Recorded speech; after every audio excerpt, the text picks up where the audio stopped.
हे अर्जुन, हम और तुम ये शरीर नहीं हैं। हम तो इन शरीर के अंदर रहने वाली आत्माएं हैं। ये शरीर तो केवल हमारे रथ हैं। हम उसके स्वामी हैं। रथ के टूटने से स्वामी नहीं टूट जाता। उसी प्रकार शरीर के सुख और दुख आत्मा को सुखी या दुखी नहीं करते। यदि हम आत्मा हैं, तो फिर ये सुख दुख का आभास हमारी आत्मा को क्यों होता है? ये सुख दुख का आभास आत्मा को नहीं होता, केवल शरीर को होता है। तो फिर आत्मा को क्या होता है? आत्मा को कुछ नहीं होता, क्योंकि ये होना न होना, सुख दुख, सर्दी गर्मी, ये सब प्रकृति के नियम हैं। आत्मा तो अविनाशी परमात्मा का अंश है, इसलिए आत्मा प्रकृति की सीमा से बाहर है। आत्मा अचिंत्य है, मानवीय चेतना के चिंतन के घेरे में नहीं आती। अर्जुन, आत्मा पर प्रकृति और सृष्टि के नियम लागू ही नहीं होते, क्योंकि वो सृष्टि और प्रकृति दोनों ही की पहुंच से बाहर है। जैसे एक चिंगारी अग्नि का ही अंश होती है, वैसे ही आत्मा परमात्मा का ही अंश होता है। इसलिए वो नित्य, अजन्मा, सनातन और सर्वव्यापी है, स्थिर रहने वाला और अचल है। हे पार्थ, आत्मा को न कोई शस्त्र काट सकता है, न उसे अग्नि जला सकती है, इसको जल नहीं गला सकता, न इसे वायु ही सुखा सकती है। हे अर्जुन, ये सब समझकर तुम्हें ना किसी के मरने का शोक मनाना चाहिए और ना किसी के ना मरने की खुशी का प्रदर्शन करना चाहिए।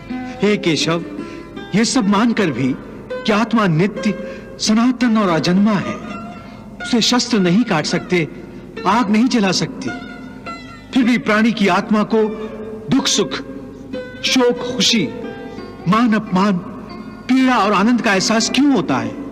हे पार्थ, मैंने पहले ही तुम्हें बताया कि सुख दुख का आभास करना आत्मा का नहीं, शरीर का काम है। परंतु केशव, शरीर को दुख या पीड़ा तभी होगी जब शरीर को कोई चोट लग जाए या उसका कोई अंग कट जाए। जैसे शरीर आग में जल जाए, उससे जो पीड़ा होती है वो तो शरीर की पीड़ा है। परंतु मान हानि होने से जो दुख होता है या मान होने से जो आनंद आता है, उसमें तो शरीर को कोई चोट नहीं पहुंचती।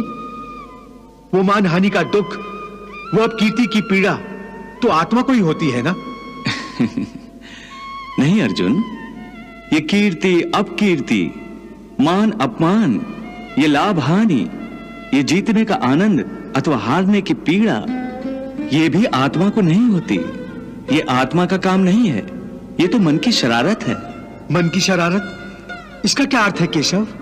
पार्थ, प्राणी के शरीर का एक अदृश्य अंग है मन, जो दिखाई नहीं देता, परंतु वही सबसे शक्तिशाली हिस्सा है शरीर का। ये याद रखो कि मन शरीर का हिस्सा है, उसका आत्मा से कोई संबंध नहीं। आत्मा यदि रथ में बैठा हुआ रथ का स्वामी है, तो मन शरीर रूपी रथ का सारथी है। ये मन ही इंद्रियों के घोड़ों को इधर उधर भटकाता है। कभी यौवन के आवेश में यही चंचल मन मनुष्य को इस भ्रम में डाल देता है कि वो सर्वशक्तिमान है, वो सब कुछ कर सकता है, वो यहां का राजा है, जिसके आगे हर कोई झुक जाने पर विवश है और जिसे हर कोई प्रणाम करता है।